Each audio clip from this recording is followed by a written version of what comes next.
Assalamualaikum warahmatullahi wabarakatuh. Selamat pagi, mas bro dan sista sekalian. Kita jumpa lagi pada minggu yang ketiga kali ini. Kita akan pelajari tentang reproduksi pada hewan dan tumbuhan. Mari kita pelajari reproduksi hewan dan tumbuhan. Sip. Baiklah, kita lihat pertama kali adalah perbedaan antara perkembangbiakan generatif dan vegetatif. Perkembangbiakan generatif adalah perkembangbiakan secara kawin, sedangkan perkembangbiakan vegetatif adalah perkembangbiakan secara tidak kawin. Memiliki perbedaan yang pertama, generatif memiliki 2 buah induk, sedangkan vegetatif cukup 1 induk. Generatif terjadi secara kawin atau seksual, vegetatif secara tidak kawin atau aseksual. Pada generatif terjadi peleburan sel kelamin jantan dan betina. Pada vegetatif keturunan berasal dari tubuh induknya. Sifat yang dimiliki anak pada perkawinan secara generatif itu merupakan perpaduan dari sifat kedua induknya. Sedangkan pada vegetatif merupakan sifat yang berasal dari satu induknya sehingga cenderung menjadi sama. Kita mulai dengan reproduksi generatif pada hewan. Pada hewan ada 3 macam jenis perkembangbiakan secara generatif berdasarkan pada ada tidaknya cangkang pada telur, kemudian berdasarkan pada perkembangan anak apakah berada dalam sel telur atau tidak. Ada 3. Yang pertama, ini adalah kelompok yang disebut dengan ovipar, di mana perkembangan embrio itu berada di dalam telur yang dikeluarkan dari tubuh induknya. Ini adalah kelompok vivipar atau kelompok hewan-hewan yang melahirkan, di mana perkembangan embrio berada di dalam tubuh induknya dan tidak ditutupi oleh cangkang yang keras. Yang ketiga adalah kelompok ovovivipar, di mana mereka perkembangan dari embrio itu berkembang di dalam sel telur, berkembang di dalam cangkang telur, namun tetap berada dalam tubuh induknya. Setelah menetas, baru dikeluarkan dari tubuh induknya. Ini ada beberapa gambar dari perkembangbiakan generatif pada hewan. Ini yang sebelah sini, ini adalah contoh dari hewan-hewan yang berkembang biak secara ovipar. Ada ayam, ini bertelur, kemudian ada kelompok reptil, ini bertelur, kemudian ada kelompok ikan, Pisces, ini juga bertelur. Kemudian ini adalah kelompok hewan yang melahirkan. Ini ada mamalia darat, kemudian kuda, kemudian ini juga ada mamalia air, ikan paus, kemudian ini juga kucing. Sedangkan yang di sisi sini, ini adalah contoh hewan-hewan ovovivipar. Mereka bertelur, namun telurnya ditetaskan dalam tubuh induknya. Ini ada kelompok ular boa. Pada umumnya reptil itu bertelur. Khusus untuk ular yang ini dia ovovivipar. Kemudian ini ada kuda laut. Dan yang ini adalah kelompok kadal. Kita mulai dengan proses perkembangbiakan secara vegetatif dari hewan. Hewan yang mengalami perkembangan biakan secara vegetatif contohnya adalah amuba.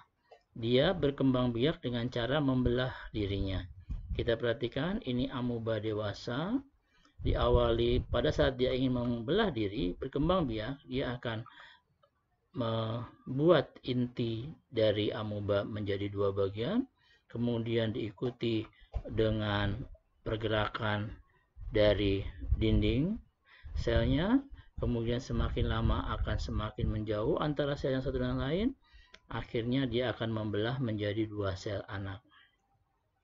Itu proses perkembangbiakan secara vegetatif pada hewan dengan membelah diri.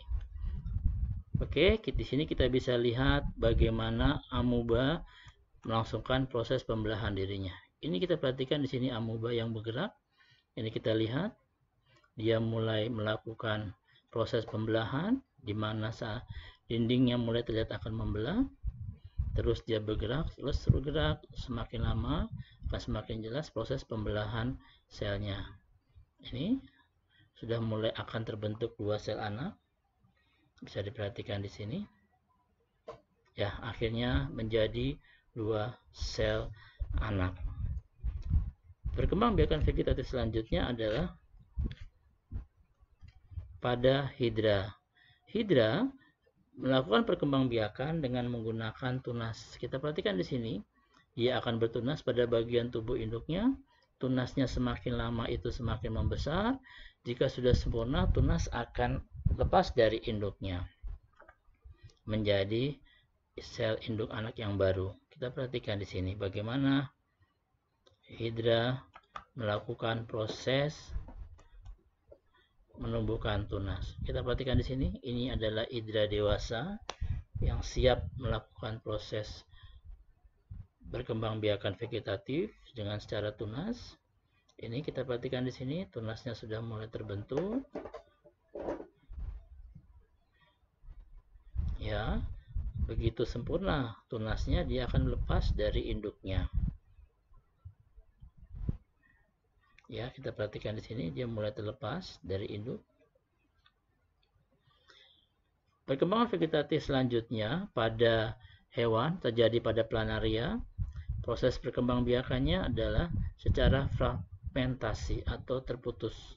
Setiap bagian dari tubuh planaria yang terputus akan membentuk planaria, anak planaria yang baru. Seperti ini kita perhatikan, dia terbelah, terputus jadi 2, atau terpotong begini akan menjadi 3 planaria yang baru.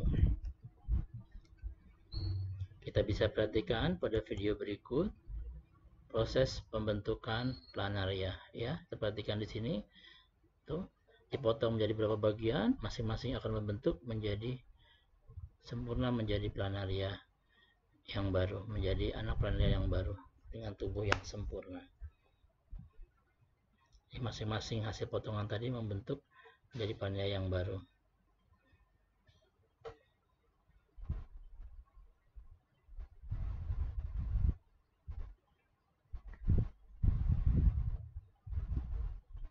Oke, selanjutnya adalah perkembangbiakan pada lumut. Lumut mengalami proses pada tumbuhan, lumut mengalami proses perkembangbiakan secara vegetatif dan secara generatif langsung dalam satu siklus secara bergantian. Kita perhatikan di sini, ini adalah induk daripada lumut, di mana ujung bagian ini, bagian kapsel tail atau kaliptra, merupakan bagian tempat menyimpan alat perkembangbiakan yang akan nantinya membentuk alat perkembangbiakan vegetatif. Ini adalah kolumella, kemudian ini adalah spora adalah sporofit, tempat menghasilkan spora. Bila mana sudah matang, spora ini akan lepas, kemudian dia mendapatkan tempat yang sesuai dengan hidupnya. Dia akan berkembang biak spora menjadi protonema. Ini protonema. Kemudian protonema ini akan tumbuh menghasilkan anteredium. Ini adalah alat produksi sel sperma. Kemudian juga ini disebut dengan archegonium. Ini adalah alat menghasilkan sel telur. Nanti setelah matang, anteredium, sel spermanya akan keluar. Ini dia masuk ke dalam archegonium dan melakukan proses fertilisasi dan tumbuh menjadi lumut dan terus berkembang secara bergantian. Kita lihat bagaimana proses lumut berkembang biak.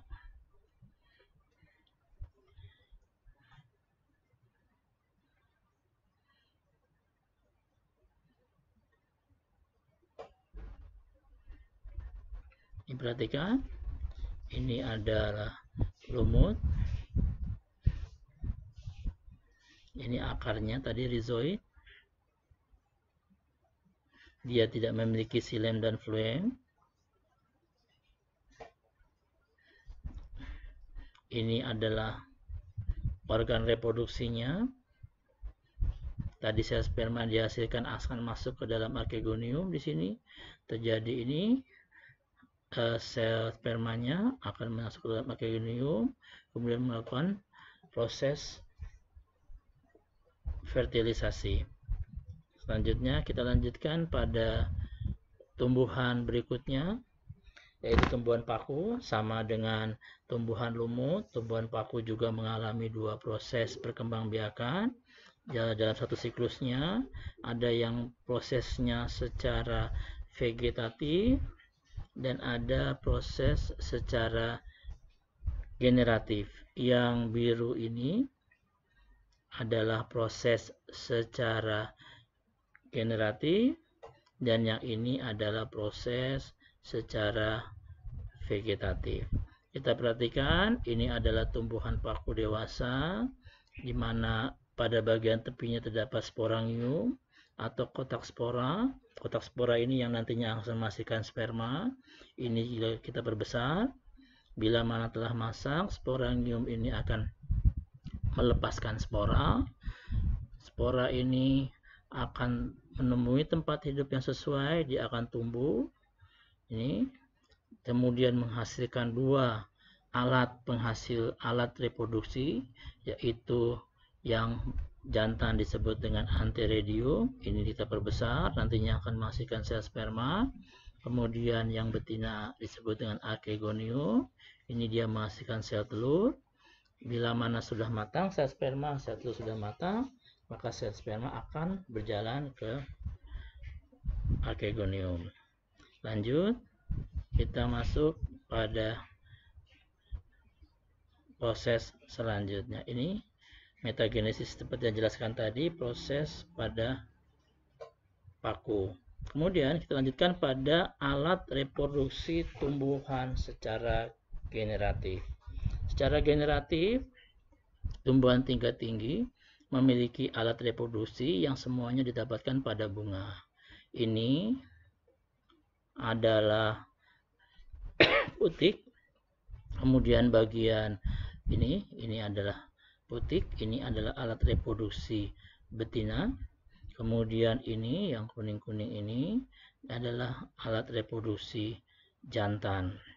Kita perhatikan alat reproduksi betina pada tumbuhan. Ini tersusun oleh bagian atas disebut dengan kepala putih. Kemudian ini tangkai putik, ini bakal biji, dan ini adalah sel telurnya.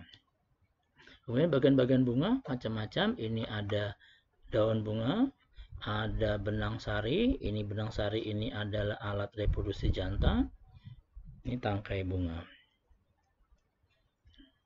Nah, kita mulai dengan gymnospermae, tumbuhan berkeping tunggal atau berbiji terbuka. Kita perhatikan bagaimana tumbuhan gymnospermae melakukan proses perkembangbiakan.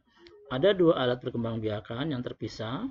Ini adalah microsporangium yang nantinya akan menghasilkan sel sperma, dan ini adalah macrosporangium, megasporangium yang nantinya akan menjadi tempat sel telur. Bila mana microsporangium sudah masak, ini melalui proses meiosis, dia menghasilkan bubuk serbuk besari. Ini kemudian ini megasporangium, bila telah masak di dalamnya akan dijumpai sel yang akan menjadi sel telur. Nanti pada proses fertilisasi, si sel sperma ini akan masuk ke dalam megasporangium ini, bertemu dengan sel telur seperti ini, akan mengalami proses pembuahan. Ini menjadi megaspora, kemudian ini archegonium, berkembang terus, proses fertilisasi yang akhirnya berubah, dilanjutkan dengan proses pembentukan embrio, dan embrio ini yang nanti akan tumbuh menjadi gimnospermae yang baru. Kita lihat bagaimana proses perkembangbiakan dari gimnospermae. Oke, ini menghasilkan sel telur, megaspora, kemudian membelah, yang ini tadi menghasilkan sel sperma atau polen. Ini adalah sel telur, ini sel sperma akan bertemu dengan sel telur, terjadi proses pembuahan, kemudian ya bila masuk ke tanah dia akan tumbuh menjadi gimnospermae baru. Lanjut pada angiospermae, tumbuhan berkeping dua, di mana pada angiospermae ini terjadi dua proses fertilisasi. Satu proses fertilisasi yang menghasilkan embrio, kemudian satu lagi fertilisasi menghasilkan biji tanaman yang akan menjadi bahan pangan bagi embrio. Kita perhatikan di sini, ini adalah angiospermae yang dewasa. Di sini ada alat perkembangbiakan betina berupa putik, dan ini adalah benang sari. Benang sari ini nantinya dia akan berkembang membentuk serbuk sari. Ini serbuk sari yang akan dibentuk di dalam kotak serbuk sari. Kemudian bila mana dia telah dewasa, telah masak, dia akan keluar. Ini disebut sari atau disebut polen. Dia akan membentuk tabung nukleus berisi dengan ujungnya sel sperma dan berisi dengan tabung untuk polen. Demikian halnya dengan alat reproduksi yang betina. Ini diperhatikan di sini, dia melalui proses pembelahan, persiapan menjadi sel telur. Dari sel telur menjadi 4 sel telur, yang 1 sempurna, yang 3 tidak sempurna. Dia akan menghilang, melebur. Yang sempurna disebut dengan megaspora. Nanti megaspora akan terus berkembang menjadi megatopit. Kemudian dia akan berkembang, membelah menjadi 4 sel, di mana masing-masing sel akan memisahkan. 3 sel menjadi antipoda, kemudian 3 sel lagi menjadi sinergit, ada 2 sinergit, 1 telur, kemudian menjadi polar nukleus. Nah, bila mana ini sudah terjadi masak, ini juga sudah masak, mereka akan mengalami proses fertilisasi. Nanti sel sperma itu akan masuk ke dalam putik, dia akan bertemu dengan sel telur yang ini. Jadi nanti sel sperma ini akan bertemu dengan sel telur, mengalami fertilisasi menjadi zigot. Sedangkan yang tube nukleus, yang polen tube, ini akan bertemu dengan polar nukleus. Dia akan menghasilkan daging biji untuk bahan cadangan makanan bagi zigot. Nanti setelah itu dia akan tumbuh menjadi embrio, kemudian embrio ini akan berkembang terus, tumbuh menjadi angiospermae yang dewasa. Kita lihat bagaimana proses perkembangbiakan angiospermae pada video berikut. Kita perhatikan di sini, ini adalah putik, ini telur yang membelah menjadi 4, 1 yang sempurna, yang 3 tidak sempurna, kemudian 4 ini membesar, kemudian membelah lagi, 4 menjadi 8, dan memisahkan diri. Ini yang 2 juga memisahkan diri, yang 3 memisahkan diri. Ini adalah sel telur yang akan menjadi zigot, calon embrio, sedangkan yang tengahnya adalah calon daging buah. Ini adalah polen, sel sperma. Dia akan terlepas, dia akan masuk ke dalam tubuh dari pipa dari putik tadi, terus dia akan bertemu jadi pembuahan. Ini akan menjadi zigot, ini akan menjadi yang disebut dengan 2 pembuahan pada angiospermae.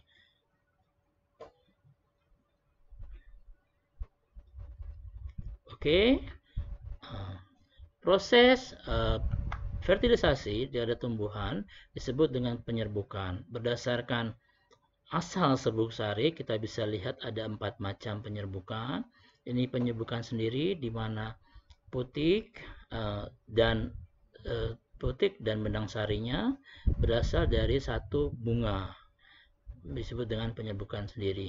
Bila mana putik dan benang sarinya terpisah bunganya, tetapi masih satu tanaman, satu pohon, maka disebut dengan penyerbukan tetangga. Bila mana putik dan benang sarinya bukan berasal dari satu pohon, tetapi masih satu jenis, maka disebut dengan penyerbukan silang. Ada satu lagi yang disebut dengan penyerbukan bastar. Bila mana putiknya beda pohon dengan benang sari dan juga beda jenis, maka disebut dengan penyerbukan bastar. Ada lagi penyerbukan lain yang disebabkan, yang berdasarkan adalah perantaranya. Ini contoh penyerbukan yang disebabkan oleh angin, kemudian ini yang disebabkan oleh burung, ini sengaja dibantu oleh manusia, ini disebabkan oleh kelelawar, kemudian ini serangga, dan ini adalah disebabkan oleh air. Perantaranya adalah air. Nah, sekarang kita lanjut pada vegetatif tumbuhan. Vegetatif tumbuhan terdiri dari dua bagian, ada yang vegetatif alami, ada yang vegetatif buatan. Ini adalah contoh perkembangbiakan vegetatif alami yang disebut dengan tunas. Tumbuh anak dari tanaman pada bagian dasar, seperti ini pada pohon bambu atau pohon pisang. Ada juga yang tumbuh bukan pada dasar tanaman, tapi pada ujung daun, seperti pada tanaman ini, yang disebut dengan tunas adventif. Kemudian vegetatif alami yang berikutnya adalah spora. Ini pada tumbuhan paku dan lumut, ini adalah sporanya. Spora-spora ini yang nantinya akan terbawa oleh angin dan tumbuh menjadi tumbuhan paku dan lumut yang baru. Ini contoh vegetatif alami dengan cara spora. Kemudian ini lagi vegetatif alami juga dengan melalui umbi lapis. Kita perhatikan di sini adalah umbi yang tersusun oleh lapisan-lapisan seperti pada bawang merah, pada bawang bombay, pada bunga bakung. Ini ada lapisan-lapisannya. Ini merupakan contoh vegetatif dengan cara umbi lapis.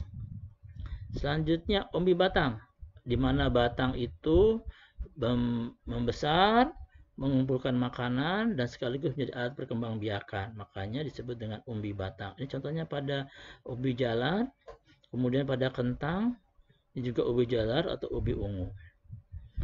Perkembangan selanjutnya adalah umbi akar, di mana akarnya membesar, berisi cadangan makanan, dan juga menjadi alat perkembangbiakan. Contohnya pada ketela pohon, kemudian ini pada wortel, kemudian ini juga pada bunga,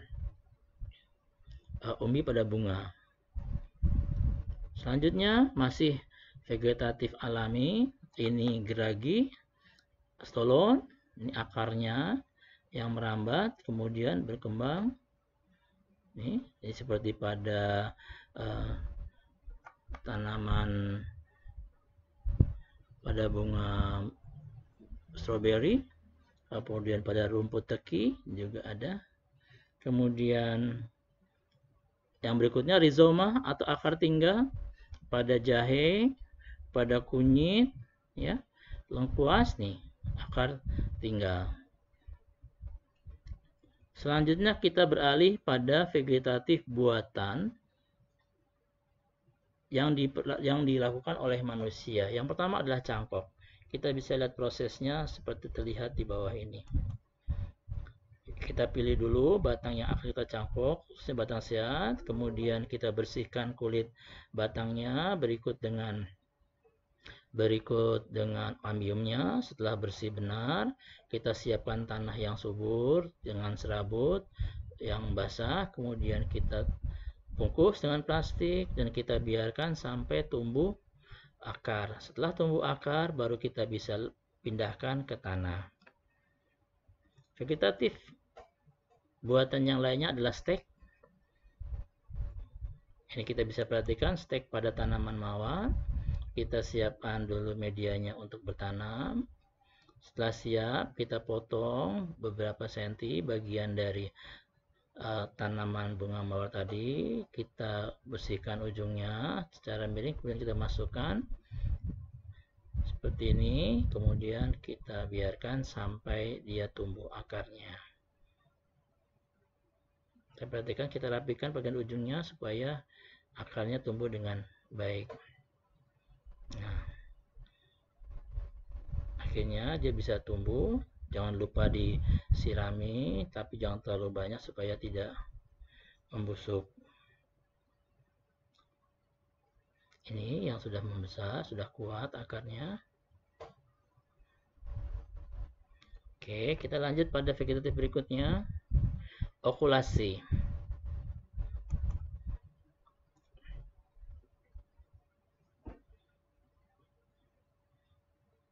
Ini kita bersihkan dulu batang yang akan kita tempelkan.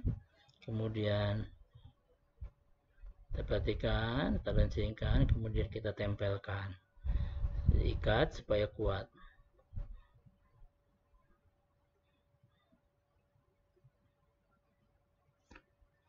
Yang disebut dengan okulasi. Oke, lanjut. Vegetatif yang berikutnya adalah mengenten atau menyambung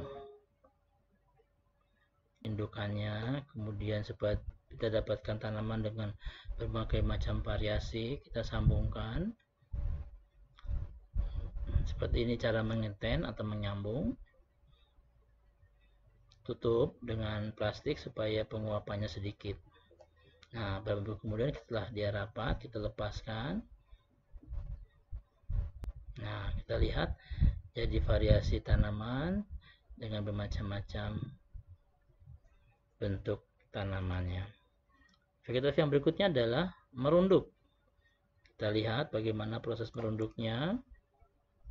Batang tanaman ini kita rebahkan ke tanah, kita siapkan tanah yang subur, kemudian kita tutup kembali dengan tanah dan kita biarkan untuk tumbuh akar. Ya, seperti ini kita lihat.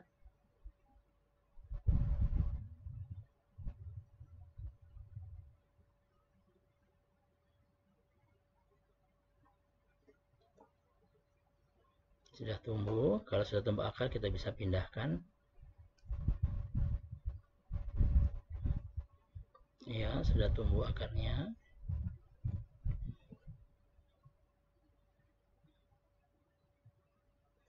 Oke. Baiklah, Mas Bro dan Sista sekalian, demikian pembahasan kita tentang reproduksi pada tumbuhan dan hewan.